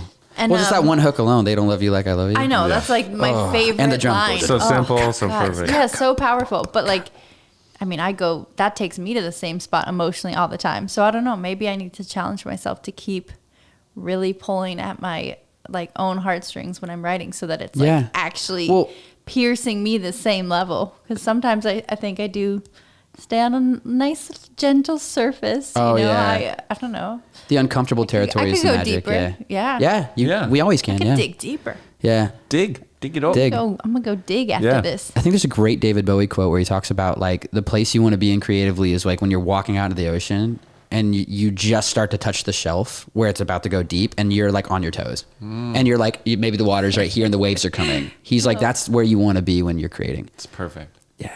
Wow. Isn't that cool? That is You know, cool. I was thinking about Bowie the other day. I don't care what people say. David Bowie's pretty cool. I know. I was thinking that, like, I don't even remember why I was thinking this, but I'm like, you know, if aliens ever came, I feel like they would understand. Like, we would send them Bowie records as, like, a way to get to know them. It'd be like, here. And they would somehow understand us. I would argue that aliens sent Bowie. I mean, I think that might be. We'd be just returning it. It'd be like returning a book That to the would make library. sense. Yeah, I'm just kidding. You can have this back No, now but if you there's need it. something there. It's like he was just one of those people that just feels like he just transcends everything I know about Reality. space and time and reality. I have a theory about it. I love Bowie. Bowie, for me, it's Bowie, Prince, Jeff Buckley, and Freddie. Those are my four, right? Freddie Mercury. Yes. Good, Yes. great lineup. Oh yeah. But I have this theory that with Ziggy Stardust, like creating David Bowie. I mean, maybe this is just like how I interpret it. But I have this theory that like he understood that culturally people didn't understand bisexuality or pansexuality, and was like, I can't use myself to get people to understand this, but I can create a alien version of myself that is bisexual that people could receive because he's an alien version of myself. And then he was like, on stage, I'm going to show the world what this looks like to bridge the gap between two sexual orientations. I always thought that maybe that was the beginning of the thought of like how, because like Ziggy Stardust was this like, I'm attracted to everybody, this is how it works, kind of larger than life, transcendent figure. And I do truly believe that David Bowie was that. I just don't think people could have received that as just David Bowie.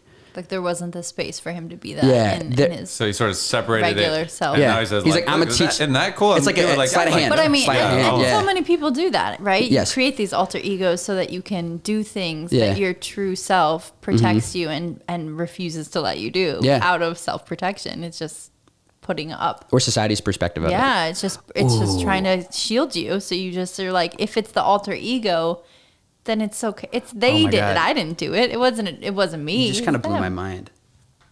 Oh my God. No, this is crazy. So I always was like, what's the point of an alter ego? Because I've seen so many people do it. And sometimes it's like a means of protection, like for the personal, private reasons. But David Bowie, I don't see David Bowie as somebody who did it that way. I see David Bowie as somebody who needed to create an alter ego to get humanity or culture to understand something beyond what they previously did. And I miss that. I really miss that. I mean, I think I don't see that as much with artists anymore. I see the alter ego as like almost like a way to commodify oneself rather, and then also protect their private life rather than like a big artistic statement.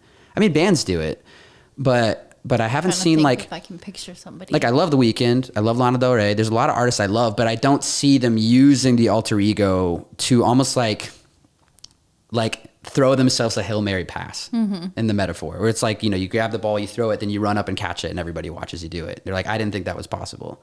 But then you prove it through an alter ego. Yeah. I'm trying to picture if there is someone who kind of is doing that. I don't. Like Gaga? No, I don't know. I think a lot of people any think character doing like that, you could Fierce? consider that. You could consider Lady Gaga, you know, Stephanie whatever's Yeah. alter ego. Yeah. But it's not quite built like that. Like she is Lady Gaga, but if she Yeah. were to make like this kind of alter ego Yeah. that does, yeah. I don't think anyone's quite doing it like David Bowie's doing it, where it's like a fully immersive artistic statement. I don't know if culture allows it now. Because I think back then it was like we didn't live in the social media era where it was like we could just blast these things. It's almost like I have this theory that we're actually entering an era where it's like the alter ego is actually harmful, and what people are so desperate for is authenticity. Like people don't want the larger than life thing. The larger than I life agree. thing is the real thing. Well, and there was like more mystery because back everybody's always chasing like the shiny, sparkly Yeah. thing, and you're right. There is so much, so much to cherish just by stepping back and like slowing down a little bit. Oh man, and, But yeah, we almost don't want the alter ego. Like, we don't. If David Bowie did Ziggy Stardust today and was like live on TikTok, like, I'm Ziggy now. No. It'd be so. like, We'd this be like, is no. weird as fuck. Yeah. But We don't when want it's that. like, it's a poster that you see, or it's like a thing here or there. It's like, give me a I get this T-shirt. concept. I've always wanted but one. Shit's almost too real now to do that. It'd be cringy almost. Well, and Yeah, it would be the extremely age of cringy. social media. I mean, social media makes it so much harder because everything's just like immortalized forever. But nobody cares enough to even go back and look at the thing that was posted yesterday. They could, and they could hold it But they could, but against they- you in a way. You know what I Yeah, mean? Like they're yeah. like, remember when you did this stupid shit, Yeah. and then you're stuck with this like old, true part of your identity, but like maybe isn't true anymore. And then you're just stuck being like, well, that's not even me Oh my God. anymore. Don't There's look so at many- that. Right. I gotta show you my we don't new let people stuff. destroy themselves anymore because like you are what you ever tweeted. You know, Yeah. it's like Everything's we don't give people a lot of room to destroy Yeah. themselves. You The should be able shelf to life. declare social media bankruptcy. Where You go, should. I'm declaring bankruptcy, so everything up to this point, we're washing it away. It's gone. Depending on what was said previously. I was like, That's a little in convenient, theory, but so is declaring bankruptcy. I mean, it wipes Yeah. your debt out. You know, it's like there should be some sort of version of social media Pretty bankruptcy. funny. Man, there's so many things I've done that I've lost sleep over in the realm of social media, like, and also just being an artist in general. This is such a great conversation. I could go so in on this. Well, you brought up some of your musical influences, Yes. which I actually did. This was something I did want to talk to you about because I was listening to your music today. Aw. I hear a lot of JT in there. There's Justin Timberlake. some Justin Is that Timberlake in there. correct? My younger self was very much so like 12-year-old Joe loved Like JT. Justified. Love JT. Senorita. Justified is undeniable, was it? but it took me time to kind of recognize that beyond JT it was Prince, and then Yeah. it was D'Angelo, and it was like all Okay, these those other are the other artists, two and I was then gonna Jeff say. Buckley, and honestly, when I discovered Jeff Buckley, it was like, okay, game over. That's the guy. Yeah, he's my gotta Elvis. Talk about Man, I authentic. gotta get more into Jeff Buckley. You're the second person in this month who's been like, I fucking love Jeff Buckley. Oh, he's I'm like, the guy. I only know the Hallelujah song. I think Oh yeah, so I'll send you that's some stuff. nothing. Hallelujah I'm really happy that worked for him. Right, but that's Because not that's Jeff what Buckley. that's why people know him. Right. But like Jeff, to me, you know, we talk about like David Bowie being this transcendent, like bisexual icon. Jeff Buckley was just a transcendent icon. You couldn't quite put your finger on it. He was fluid, but you wouldn't even In call life it and death. Yeah, you wouldn't even call it androgyny. Like when I listen to Jeff's voice, I don't think male female. I think like the full range of human expression. And that's what really struck me when I was younger. I couldn't quite say it back then like I just said it now. But to me, when I listen to Jeff's voice, I'm like, it's freedom. It's just I see freedom in his form of expression, his songwriting, and everything he represented. And when you hear him talk, it's the same thing. You can hear that he's just kind of like non-attached and just kind of like, yeah, I don't really like reality the way it is, but this is how I exist within it. It's like floating through it, and you're like, oh. Prince is like that a lot too. Prince is like that a lot too, although Prince uses like imagery and controversy and all of these things to pull you into something in a way where Jeff doesn't need to. I see what you mean. Jeff was never going to be a capitalistic commodity. Prince was like, I'm gonna challenge the system, and this is Right. how I'm gonna do it. Whereas, and I think Jeff does exist on the same iconic plane, just not to the same exposure or degree. To me, Jeff was like everything. I listened to I those gotta get records. on some Yeah, Buckleys. I'm excited to do that homework. Oh yeah, so actually. good. Yeah. I wanted to ask, what song do you wish you wrote? It's a Jeff Buckley song. I wish I wrote the song "Lover You Should Have Come Over." It's Lover You heartbreaking. Should Have Come I'll send Over. it to you guys. I would Please. like that. So good. So Paul? When you asked it, I thought "Dance Yourself Clean" by LCD Sound System. Yeah, Yeah, I that's get a that. fun one. When I get hear that. that song, I'm just fucking so jealous. It has everything. Yeah. It's build-up. beautiful. It's got a drop. It's got like, you know, hip hop kind of looping percussion. Yeah, that yeah. you know, it's like Yeah. it's electronic. It's fucking everything. That's at least, if I thought about it more, probably I'd give a different answer. But that was my I get visceral that. reaction. It's like a stadium when, anthem, when too. that song came out, I So just jealous. remember I could not stop dancing to it around the house. Like it just got me every time. So recently, like last week or whatever, Mm-hmm. JC and I were in Vancouver. We went to a buddy's birthday party. We performed at his party, and then it fell into just a dance party, and I was Yeah. sort of DJing. Uh-huh. And somebody was like, Lionel Richie, All Night Long. They like made that me, song's they so made good. me play that it, and I song's was way like, too good. I know that song. That It's song's great. so good.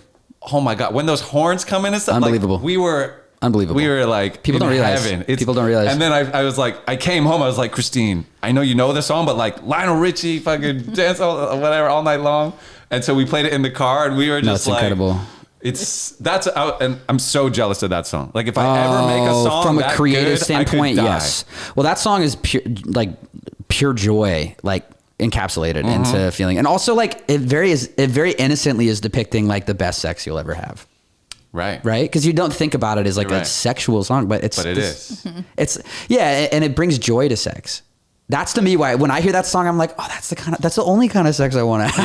Yeah. Well, and you can hear him smiling too. Yeah. Like it's happy. We're having fun. It's Yes. fun sex. It's fun It's sex. not like serious It's or freedom. angry sex. You know, some people have serious angry sex. Yeah. Not But us. it's usually We're not dependent upon the what they're. most Oh, I love that. I love that we're going this direction. That's usually dependent upon what they were previously carrying, Could be. right? I would argue that some people want that kind of or like have that kind of sex, but like maybe they had a really shitty day at work, or like Maybe. there's all these things that they don't speak about. I don't want that. Yeah. I don't want Sometimes sex is serious or a little more less. that. I would never want to use somebody else. I know I'm just like jumping into this. Use somebody else to get out my frustrations unless they knew what those frustrations were, or were a part of those frustrations.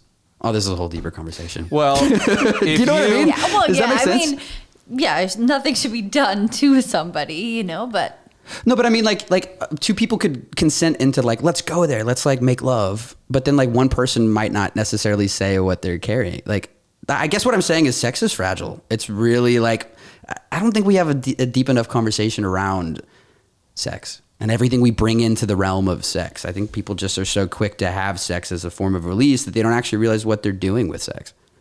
I think that's yeah, we pretty don't. fair. I mean, sex sort of I've happens certainly without. used it recklessly in the past. I guess that's what I'm suggesting. We all have a tendency to do that sometimes. Well, and it happens without thinking too. So like, 'cause the impulse it's is almost stronger like than the thought, yeah. breathing. Yeah, like Yeah. you don't sit like, why do I want to do this right now? You just go like, I want to fucking do Yeah, this right now. do this. You know, like Yeah.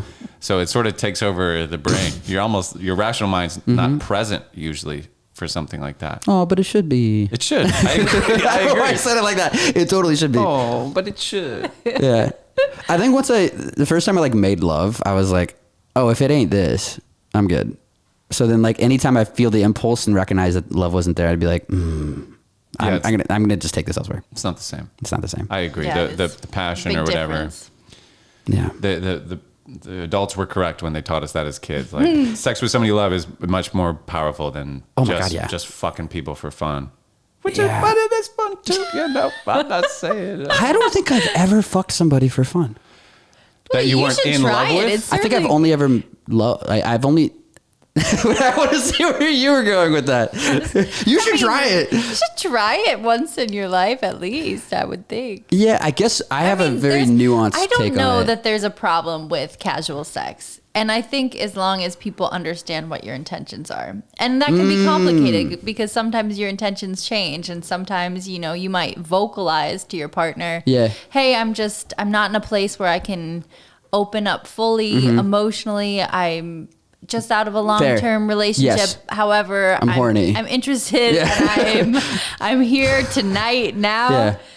And maybe that's fine. And then somebody catches feelings and it's not fine the next time. That's where it gets not fine. But at the same time, if you know what you're signing up for, The initial and rules of engagement is what you're you suggesting. are connected and you want Yeah. to explore that, I don't think there's like a problem No. with that kind of But- fun casualness. Not at about all. it. Yeah. I don't think it's gonna shake your soul and like move the earth and be the best sex you've ever had, but it could be fun. Could be fun. It's not necessarily fulfilling. But like riding a roller coaster is not fulfilling. It's fun. Yeah. So what? Yeah. You've had sex with people you were in love with only. Okay, so I have to frame this in a specific way. I'm pansexual, Okay. and it took me a long time to recognize that what attracted me to somebody was never biology first. Pansexual. Sorry that I don't exactly No, you're fine. know. You're sort of just attracted to Everyone. everybody. I am attracted to all genders, and then to take it even further, it's less that I'm attracted to all genders, more so that I have the capacity to be attracted to all genders, stemming from the fact that, of whatever chemistry I have with a person. It took me a long time to figure that out, and I was like, am I the only person that's this way? Because it was never like, you could show me the most conventionally attractive person fully clothed or naked in a photograph and I would have no response. Even if it was like porn, I'd be like, why is this not it? But then I'd have deep connections with people in high school and then I'd like have these feelings and then I'd feel something sexual. And I'd be like, wait, okay, this is like, is this out of order? Did somebody like get my programming wrong? Or like, I don't know. Like, No, it's and then in just time it became this beautiful, beautiful thing for me once I built a healthier relationship with it, because I had to go through the process of like, does this mean I'm this? Does it mean I'm that? Does it mean, because pansexual wasn't like a popular term for me growing up. Yeah. And then I kind of just recognized that it always stemmed from an intellectual or emotional connection first with somebody. Like if I admired the way somebody thought or the cadence in which the way they spoke or as a response from that, the way they'd look at me, those are the kind of things that would like turn me on. And I'd be like, oh, so like I can't be sexual with somebody unless there's a sense of adoration towards who they are. Therefore, I can never see someone's body as something to use. So is that the big difference between pansexual and bisexual? Is bisexual Yes. would be the opposite, where like the sex drive is sort of sex is the driving force. Yeah. Pansexual, it's a different order of operation. I can't speak for people who are bisexual. Sure. I tried to identify. These are kind of ignorant questions. No, I don't it's know. so fun for me to talk about. Cool. I tried to identify before I understood. Like in my earlier phase, I was like, "Am I bisexual? Is that what it is?" And you know, and I had a hard time with it. Like the parameters of that description just didn't make sense to me. If it was a binary scale and 0 was men and 100 was women, it was very hard for me to be so extremely attracted to like these two numbers. Where I recognize that like it swings for me. It's like some days it's 77. And some days it's like 33. And some days, you know what I'm saying? Like there's a full, like I may have a certain kind of capacity for whoever, depending on the day, depending on the moment, depending on the conversation. Something somebody says could totally just like go, okay, I didn't feel that way an hour ago, but suddenly I do. So I would argue that bisexuality is the attraction to the two genders. Whereas for me, it's beyond that. Right. I'm not attracted to gender. Right. Yeah. It's not even like a factor. No. Yeah. It's cool. And Yeah. when somebody, because it's sort of a recent term, pansexual. Maybe it's been a while been around, but I wasn't aware of it. When when you heard about it, and what's that feeling like of kind of getting to put your finger on something that has been very vague for you, but it's still in you, you know? It's liberating. Yeah. I've been looking for something that was like all encompassing and transcendent. I would even argue that pansexual is just the current best term that describes me. I believe that there's probably, like, as we evolve as a species, there's probably something that's even more accurate to what I am that I currently don't have the words for. I have a tattoo. It's fluid like water, free like air. That's the way I describe it. It's good. Yeah. So Fluid like water, free like air. yeah. So the idea is like that's at any moment, and I'm free for it. And whoever can meet me in that same realm is somebody I can go there with. So yeah, in the realm of like sexual expression, it's like it's really hard for me to even be sexual with somebody that I don't have feelings of love for. So how could you have sex with someone just like a roller coaster? It wouldn't work. Yeah, which is a whole deeper conversation of like, okay, if I'm gonna be a sexually expressive person, I have to really find love here within me, because like I guess I wouldn't call it casual sex, but like I do want to have interactions with people that doesn't always lead to like a monogamous we're a thing. We had one night, it's a thing. Because like when you are the way that I am, and there's these parameters that involve such intimacy, it's almost hard to have casual sex. And therefore know yourself and find a partner, because if you don't have sexual chemistry with the person. Right. I was just gonna say though, sex has a way of like disarming people too. So you could definitely get to know people on a different layer in a different way post sex, I think. That's a good point. It's like what's in a Wonder Ball. Like that realness in them that you're attracted to. Yeah. You'll meet that you might person get more more of that. after having sex with them. Yeah. it's Usually kind of that's you know what Because what I the mean? guard Because is you're- down now a lot Yeah. more. So you're actually, And the the real nerves have person kind is of revealed. Yeah. relieved themselves a little bit, that kind of Yeah. thing. Is monogamy difficult at all, or not an issue in terms of? Oh no, I don't have a wandering eye. Okay. When I'm into somebody, Yeah. like I'm so attracted to who they are that it's like the most conventionally beautiful person could walk by me and I wouldn't even turn my head. Gotcha. Yeah.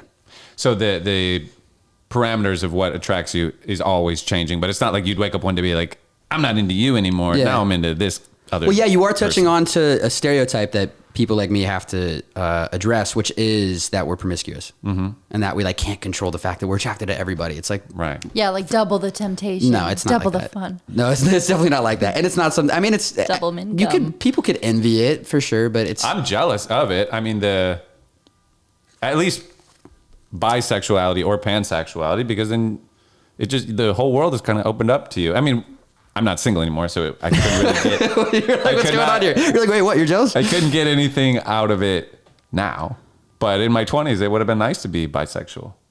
Because You had For the sake- every wait, question. opportunity and you well, never I pursued it. You don't have the have impulse. the desire. You don't have the impulse. But had I the desire, would have been fun. Yeah, I can't speak to that experience for you, but I would say you'd probably come to the conclusion that sex is just sex, and Yeah. it feels good. And I mean, I would feel the same. I'd still be me. I guess it's only natural to be a little jealous. Like people do sometimes are like, oh man, that must be nice. Just kind of. There's two sides of it. You could be jealous of it. Also, I'll say there's a lot of complications with it. I was gonna say It's I feel really like, complicated. and I hope this is Culturally. your experience, but I feel like women are still judgmental about that. Do you find Oh, they're lost. women are like That's my take. that they're lost? They're lost. Well, no, not they're lost. That's their loss. I'm saying they're lost. No, I get that, and I Yeah. would agree with you. Yeah. But does that come up a lot where women find out that you Like it's a no. turn off to them. Oh, no. That you've been I've with men? actually found that when I came out as pansexual, more women came my way than ever previously in my life. Good. I'm glad to hear that. And I think it's less because I was suddenly desirable in a way that I wasn't previously. I think this is what I've learned from my experiences, and it is that there's a massive misunderstanding between men and women in general. I can't speak to that for every experience, Sure. But I think that I, as a man, try to represent not being attached to what you should expect from me as a man. And I think a lot of the women that started coming into my life were kind of like, I'm so sick of men seeing me in a way that I'm supposed to fit into their ideology in order for them to get pleasure out of me. And then for me, they'd start recognizing that with me. It was like, I'm only interested in who they are. So it was like, they were like, oh fuck, I haven't had this. I haven't had someone see me this way. So it was definitely a desirable thing. And I would argue that if there's, I guess for me right now, if there was anybody that is like me that hasn't found a way to articulate it in the way that I'm saying, I would encourage you, looking at the camera, to just like trust that people are going to find that attractive about you, the right people. Like, and it's extremely liberating. And I would, not that I'm like preaching a liberal ideology to like break gender norms, as I do believe that should happen. I'm just not using this moment right now to do so. It's nice to see people beyond the societal expectations cast upon the gender they're in. Totally. It's a brave, I agree. thing to do. And I think it is an attractive energy when you Yeah. can just say, this is who I am. And Yeah. I'm not sorry about it. Yeah. You know, no Yeah, matter yeah. what that is, no matter what you're opening up about, Yeah. there's always something beautiful in that vulnerability. Yes. And like, no, go ahead. I was just going to say, first of all, vulnerability is probably the sexiest thing. And the other thing is, oh, no, I lost my train of thought. What were you going to say? Well, I was just going to kind of bring this full circle that it's very much like this with your art. Like, be you, just do you, the easy, just letting yourself be yourself thing, and trust that someone will dig that music or dig that about you. Yeah. And once you're in that moment, all you have to continue to do is let yourself be yourself.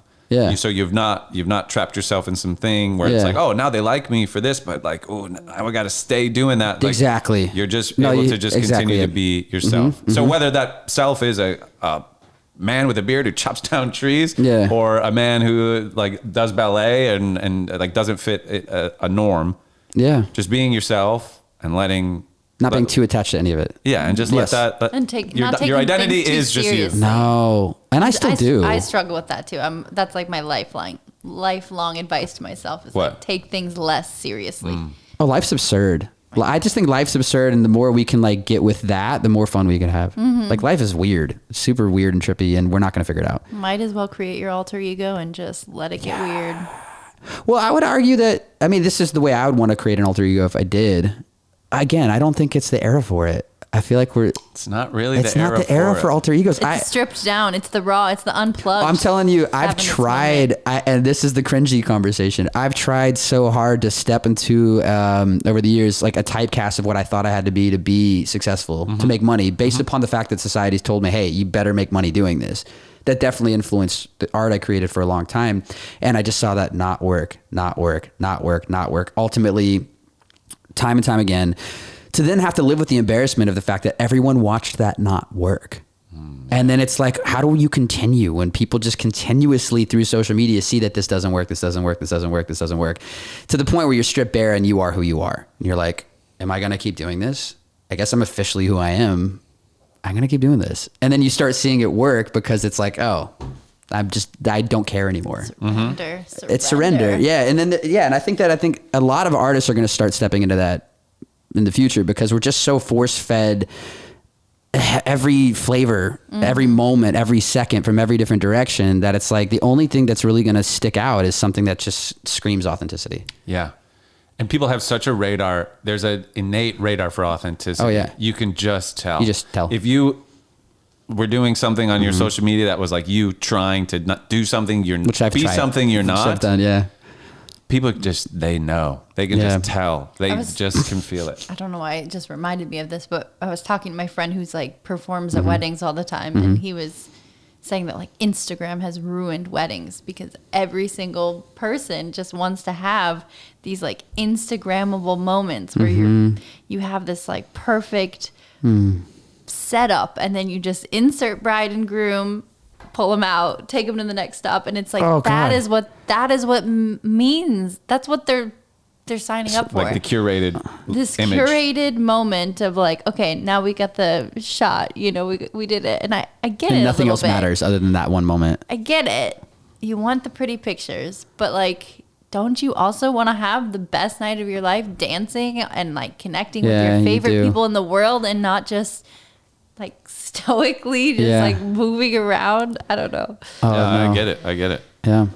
It's bizarre. This is a cultural problem. This is a big mess. It's bigger than we don't have time to take down the industrial wedding complex on tonight's episode, to everything. but you should come back sometime. Well, I think the issues we're talking about applies to everything. We're taking down everything right now. Yeah.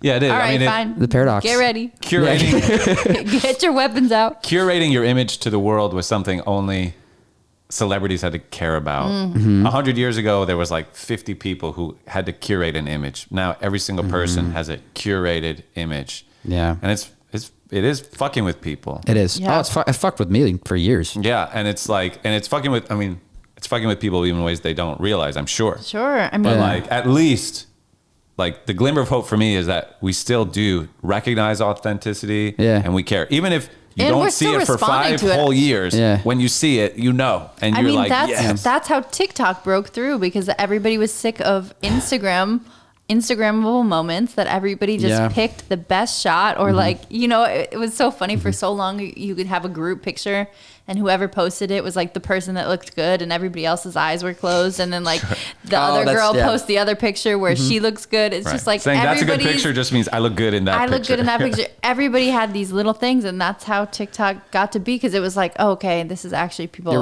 doing, you know, but to the me, in a lot of ways, weird stuff. TikTok is not the solution. I don't Like, think, it's a lot of cookie cutter. I do not It's an evolution of it. I think though that is what was so successful about TikTok in the beginning. Yeah. And I think it's already digressed from there. Yeah. And in terms of completely. the effectiveness of that, and it's already, you know, this sort of, okay, something blows up and then we all decide to replicate it. It's absolutely the opposite of authentic. But I mean, this has been happening for a long time. But it started that way.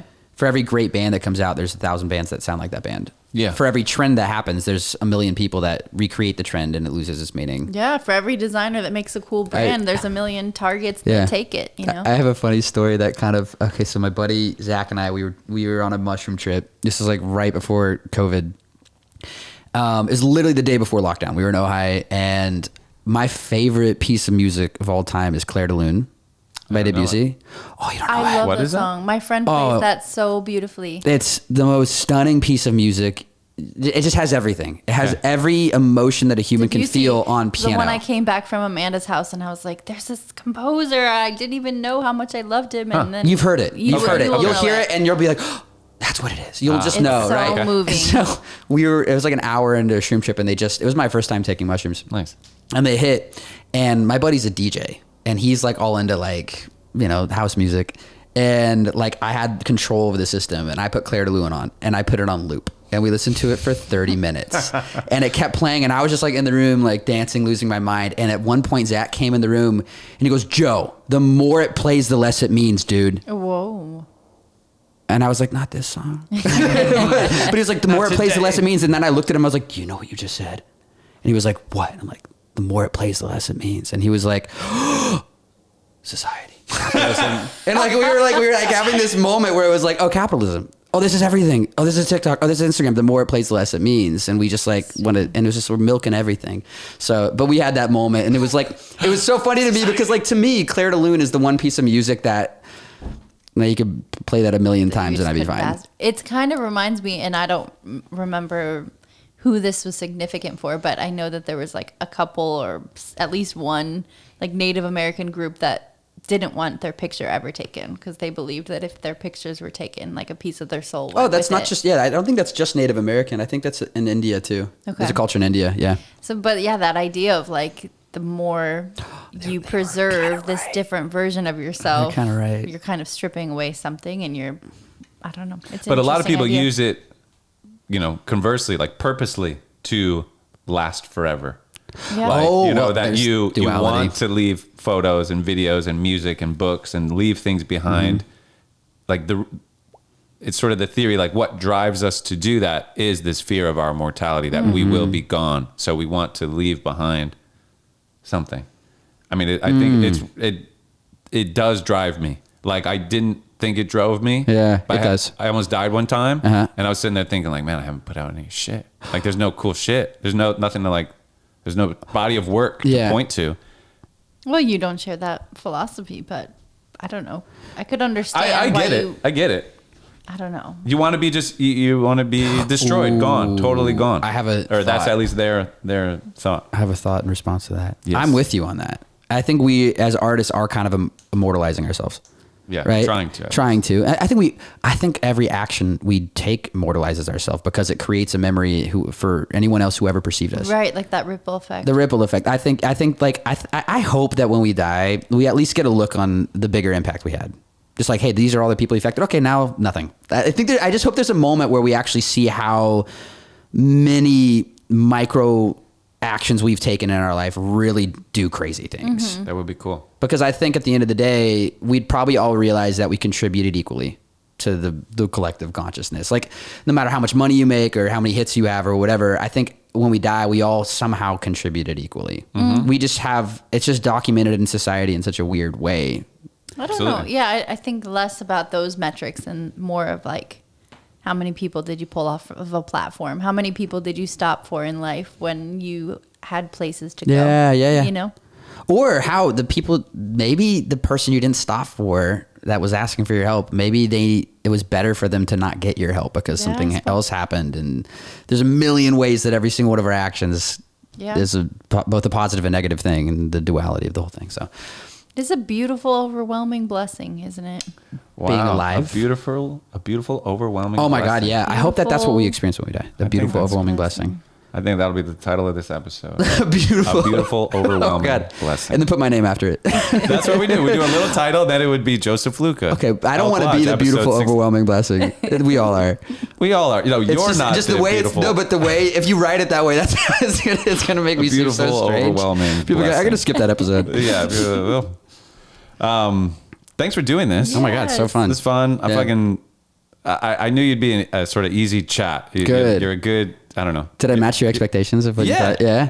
Okay. Definitely. Fun. This is a lot of fun. I wish I could talk like this more just on social media in general, but I assume people don't have the attention span for it. I think you're right. People either have like 4 seconds of attention span or Yeah. like 3 hours Isn't to that listen to like a podcast. Oh my It's God, weird. this kind of sums up how I feel every time I want to say something to the camera, because I'm like this, I want to speak this level of depth, and then I immediately feel this pressure of like, okay, we'll sum it up in 10 seconds. And then there's so many videos of myself where I do that, where I'm like, hey guys, so this is what I was like, oh no, okay, never mind. Yeah. Because I want to do this. It's hard to get out. It's so hard to get it out when it's like 15 seconds. Yeah. Well, come on well, back. you just next time you feel yourself wanting to do it, you knock just on your door. do it. Can we? Yeah, Yeah, you know that's where not to a bad find us idea. now. Not But a yeah, bad yeah, Yeah. good advice. Hey, put out a long Whenever video. your brain tells you to pump the brakes, just be like, nah. I don't think so. Very good Not advice. today, Satan. Very good. That's advice. Not that's how you today, get Kanye Satan. West. Yeah, next thing you know, you'll be. Not that there's like Bidding a for million people presidency. listening or anything like that, but can we promote anything for you? Oh yeah, sure. The last song I put out, I'll send you a little link. Totally promote I'm it. sure I heard it today. Was it Just Go? I don't know. Like a I just let 3-4 I just song? let your Spotify run. Ah, yeah. Okay, yeah, totally. So I'm sure I heard it. That But one. that's the new one. And It's Just just so new to one, yeah. find you, it's Joseph Luca, Joseph Luca. Spotify or anywhere. Anyway, Spotify's the best. Spotify's the Yeah, best. it's the best. Instagram, I am Joseph. That's Luca. right. Yeah. And then TikTok is actually my full name, Joseph Lucas Scolari. My last name is Scolari. Scolari. Yeah. Oh. Okay. I know I was just trying to kind of end it. No, you don't need to end it. But, I can talk all night. You mentioned your dad earlier before we Yeah, started. yeah. And I remember on Father's Day or something, you did like a cool post about your Yes. dad. Yes. But who was your dad? Was he like an actor, a comedian? He was something? an actor. Yeah. What's the story there? So, and by the way, we can keep going as long as you need. Like I'm in no rush. He was an actor. He was on a TV show called Bosom Buddies in the late 80s, early 90s with Tom Hanks, where they dressed in drag to like get cheaper rent at a women's hostel. It's like almost politically correct because it was like, okay, could we have men dressing in drag in the 80s? But it was, the show's plot was so they could get cheaper rent, and actually like they had crushes on the women in the hostel, and they played believable women. So it's like a some like it hot sort of. Yeah, it was the first thing that ever did that, and it sparked. I think there was a few movies that came out later, like Sorority Girl. Was it Sorority Boys, Sorority Girls? There was a whole movie like that too. one is.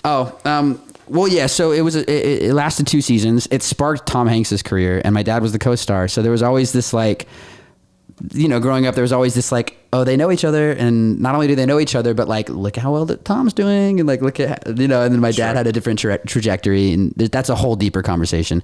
He was a really sweet guy, really talented actor, and he was also in Girls. I don't know if you guys watch Girls on HBO. Yeah. He's the dad.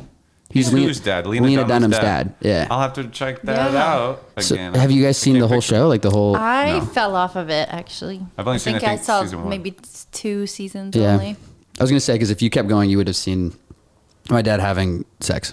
Oh wow. Yeah, full frontal too. He has a seizure in the middle of like a sex scene in the show, not in real life. Okay. And he falls over, and HBO was like, yeah, just let him fall on his back and have his dick just hang out. I didn't watch the show, so when it happened, Twitter blew up, and it was like, didn't need to see Peter Scolari's dick, and I was like, oh my God, there was like hundreds of tweets, and I was like, what is going on? And then I finally saw the episode, and I I was was like, gonna oh say. shit, yeah, of course, yeah. You're like, I only watched one I was episode. like, that's where I he came showed from. dad's dick. Yeah, yeah, I mean, that's pretty cool. it is cool. To have your dick on like HBO.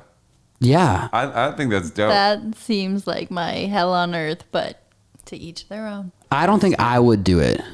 I think this is sacred. Like, this is for me to see. My dad wanted an Emmy for sure, so he's like, I'll do it. And he got an Emmy. Yeah. Oh, that's awesome. I think part of it's because he did that. Like, he was the character was fascinating. Yeah. And he had a great story arc where like 5 seasons in, he his character came out as gay. And he was like married, and he's like in his late 60s, and the character arc was really interesting because like, what does it look like for a gay man to come out in his late 60s on television? And I think that was kind of what put his character on the map to be nominated for an Emmy in the first place. Wow. And then it happened, and it all stemmed from the fact that my dad, my whole life, had an earring in his right ear, and I don't know if this is culturally the same way that it was. But back in the day, I think putting it... I know everybody was like, well, which ear's pierced? Yeah, that was like a thing for a Not while. the right one, right? Because that means you're gay. Yeah, well, that's right. That they played with that because my dad had it his whole life, like my whole life. He had that piercing, and I think that like Lena Dunham wrote it into an episode in season 2 where like her gay best friend was like, "Your dad's gay," and Lena was like, "What are you talking?" Lena's character was like, "What are you talking about?" And he goes, "It's he's the piercer. Your dad's gay," and my dad didn't know that they wrote that into the series because he actually had it. It was almost like Lena's way of making fun of him for doing it. And then it actually pretty much ripple affected the whole series into like, well, let's actually do that. Like, let's actually make this character gay. And I think by season 4, Lena called my dad and was like, "Hey, are you okay with me doing this?" So it's just cool how like art imitates life, and then and then crazy things like that happen. Mm-hmm. That is so cool. Yeah. But my dad's not gay though. So it'd be cool if he was. Sure. But he wasn't. But he isn't. But he always had the right ear pierced. How old are you? I'm 32. Okay, we're the same age. We're 33. So when you were a kid, were 32. people like, Boo. "Wait, is your dad I always gay thought or my something?" dad was bisexual. Oh, That's the first time I've ever said that loud. So yeah. you always had like a sneaking suspicion. Yes. Do you And I'll think never he know. ever acted on it, or it was just in him? No. I think. Ooh, this is a deeper conversation. This is a deeper. that's No, been but I'm said so many into this. times. I love this. Maybe I mean, that'll I be the can't. title of this I can't be podcast. deeper This is a conversation. deeper conversation. So deep. But I feel as though we all have the capacity to some extent, depending on how we enter the realm of sexuality, to kind of go, "Oh, I'm more than I thought I was." Sure, definitely. And I think that for men, there's a realm of allowance we have to and permission structures we have to break down to even become close to humor having the the idea. experience. Yeah. To humor the idea. I think so much of our conditioning is kind of like, let's push that away, therefore never feel it. Yeah. And then there's moments where we realize, like, is that the thought that leads to the feeling? And then culturally we avoid it for years and years and years. I know this just because, like, by the time I was like, I'm going to allow myself to explore this, I had those thoughts come. Like the first time I was making out with a guy, I had those thoughts come into my head. Like, you're doing this thing. You're making out with a guy. Like all these, I was like, oh my God, I have to deprogram this in real time. They didn't know, but like I had to do that. And so I think that like to have that experience, or even to set up to have that experience or be open up enough to do so, you have to check in with your own like permission structures. Yeah, you're right. So in my dad's case, he was too, I don't think there was any room for that. I mean, generationally, it was a definitely harder thing to do. Yeah. Those walls are strong. Does that make sense though? It does. Because I guess I'm not saying I have the answer to sexuality at all, but I am saying that like there's a lot that comes with it. Yeah. Well, and like, yes, it's not just what do I want, but then like, what do I want people to know that I want? You know, like maybe I'm sort of attracted to that guy over there, but like, I hope I'm not gay, or I hope people don't realize I'm gay if I make out with that guy. Like, there's that sort of fear. You know what changed my life? It was, I'm more if I do. You're more gay if you do. No. Forget the word gay. I'm just more than I was if I allow myself to have this experience. 100%. It was less about like what it makes me and what I get to be beyond what I already am. Yeah. To me, that was where I was like, oh, that's how I break the permission structure and actually like become more. Because I know what my attraction is. I've had many experiences, but like, I'm not that yet. I'm not beyond where I currently am. And that's interesting. So I was like, what is the experience? And then I was like, oh, I became more. And then, to bring women to the conversation, I get to bring that knowledge to the bedroom with women in a very beautiful way where it's like, this is different. And like, I've had a lot of women be like, no guy's done that. Oh. You know what I mean? And it's like, and I'm like, yeah, well, come in and enjoy the fun. Like it's knowledge. It's not necessarily like an identifier. It's not like you are now limited to this thing you experienced. Right. Yeah. You're labeled and now you can never have other experiences. No, it's more. Yeah. So that's how I see it in general. I think you're totally, by the way, I was sort of acting out how someone would maybe think. I wasn't Maybe saying it's think bad what? to be gay or bad to think It's maybe not at you're all, gay. yeah. Obviously. No, but it's jarring when you are shattering your own understanding of yourself. When you have those moments, you're like, literally like, oh my God, what does this mean about me? What does this say about me? What am I now? Yeah. Like, how do I exist in this world? Yeah, how do I function? Who am I now? But how do I survive? Yeah. Well, that's the sad thing, though, I think, about not having the tools to express yourself sexually, to learn who you are beyond what you already are, is the fact that these words have societal consequences is so sad. That, to me, that's where I think it's heartbreaking. It's like gay should have never meant bad. Yes. It should have just never meant that. And it's just unfortunate, because it's like people should be able to explore this and become more, rather than be limited to what other people have said is bad. Oh God, how much healthier would our society be if we could just have people living lives they wanted to, instead of shaming themselves into what they should be doing. I will say, if there's a cool place to end this, not end this conversation, but button up this conversation around sexuality. I remember when I came out as pansexual, I got a lot of feedback. Like, a lot of people reached out to me. There was a lot of dates. Like, suddenly people were like, "Oh, he's an open tick." Like, I was like, "Nope, no, okay, no. Like, not ready for that. Like, this is not my way of saying, like, come in. Like, no, you know." But I had a few queer friends that were actually very aggressive with me, and I don't blame them, and I understand their perspective, but they were quite harsh about the way I was telling everyone I was pansexual, which I found in the immediate moment, like, kind of like, "Hey, it's not cool of you to do this." But a few people were like, "Are you having an identity crisis? Like, are you okay? Are you sure? Have you had the experience? You should probably go have the experience before you know." And I was like, first of all, I'm not going to give you receipts of everything I've done or every fantasy I've had. And no, I'm not having an identity crisis. Like, this is not the time to ask. Like, the day you share it, right? And I remember getting in a fight with a friend of mine, and I love them dearly, so this is by no means my way of perpetuating that. But they were like, "I don't understand." Ultimately, the conclusion was they were like, "I don't understand how you're okay."